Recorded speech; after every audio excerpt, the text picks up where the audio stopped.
So ayan mga kadrama-rama, alam ko pong inaabangan nyo po no, yung next na mangyayari po dito sa Abot Kamay na Pangarap dahil sobrang nakaka-tense na nga po no, tsaka nakaka-excite na nga din po talaga yung pinapakita ni Director every episode dito sa Abot Kamay na Pangarap dahil alam naman po talaga natin na matagal na talagang tinatago na sikreto ni Zoe dito talaga kay RJ, yung pagiging isang hindi totoong anak na tanyag, diba? At alam naman po talaga natin na noon pa man ay si Doc Lindor na lamang po yung nakakalam talaga ng sekreto ni Doc Carlos at saka ni Zoe. Talagang hindi mo na talaga sinabi yun ni Lindon dahil nga po sa binibigyan pa nga po talaga ni Doc Lindon ng pagkakataon itong sila Carlos at saka sila Zoe na sila talaga yung magsabi ng katotohanan dito kina RJ. Pero dahil nga po sa tagal na nga po na hindi talaga sinasabi ni la Zoe at saka ni Carlos, parang wala nang pag-asa na sabihin pa yun, ay talagang si Lindon na lang talaga yung magsasabi talaga dito kay RJ about sa katotohanan na hindi niya talaga totoong anak itong si Zoe.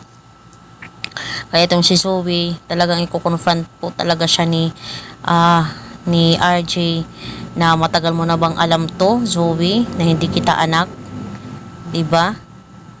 Kasi nga po nung time na sabihin ni Doc Lindon dito kay RJ ay talagang nagulat nga po talaga itong si RJ at saka kinonfront niya kaagad itong si Zoe. Talagang itong si Zoe, sasabihin naman niya na, Dad, hindi yan totoo. Anak mo ako at isa akong tanyag, Dad. Hindi totoo yung sinasabi ni Doc Lindon sa iyo, 'di ba? Kaya nga dahil nga po doon sa sinabi talaga ni Zoe ay talagang para daw magkaalaman na magpapadiin test po talaga silang dalawa, 'di ba? At mangyayari po 'yan mga kadrama para pagdating po ng malapit na revelasyon dito sa Abot Kamay na Pangarap. Dahil alam naman po talaga natin na darating talaga tayo sa point na to. Hindi lang yan yung sekreto ni Zoe na hindi sinabi dito kay Doc RJ. Pati din yung namatay yung papa niya nang dahil sa kanya. Yun talaga yung pinaka makakadurog talaga ng puso ni RJ, yung namatay yung papa niya sa kamay ng kanyang tinuring na anak na si Zoe. Diba? Sobrang napakasakit nang dahil nga po doon ay talagang possible talaga na hindi talaga matanggap na itong si Zoe. Makulong din talaga siya kasama ng kanyang ina at saka ama na si Doc Carlos at saka si Moira dahil hindi po talaga ganun kadali yung ginawa niya, as in yung muntika ng pagpatay niya dito kay Lynette.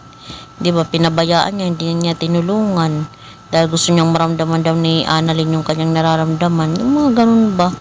Sobrang napakasakit po talaga yan para kay RJ na talagang matagal na niyang tinuring itong si Zoe na parang anak. Tapos hindi pala niya ito anak. Diba? Tsaka si Annalyn lang talaga yung nag-iisang anak at saka nag-iisang legal na tanyag talaga.